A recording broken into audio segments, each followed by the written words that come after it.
சூளகிரி அருகே தேசிய நெடுஞ்சாலையில் மாங்காய் ஏற்றி சென்ற பிக்கப் வாகனம் சாலை தடுப்பில் மோதி விபத்து. ரத்தம் சிந்திய சாலையில் கொட்டி கிடந்த மாங்காய்கள். பாதி வழியில் பெண் உயிரிழந்த சோகம்.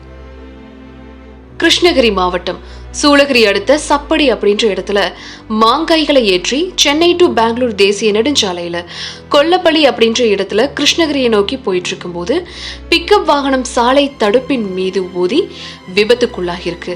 பிக்கப் வாகனத்துல மாங்காய்கள் மீது அமர்ந்து வந்த 5 பெண்கள் மற்றும் 6 ஆண்கள் அப்படின்னு 11 பேர் படுகாயம் அடைஞ்சிருக்காங்க.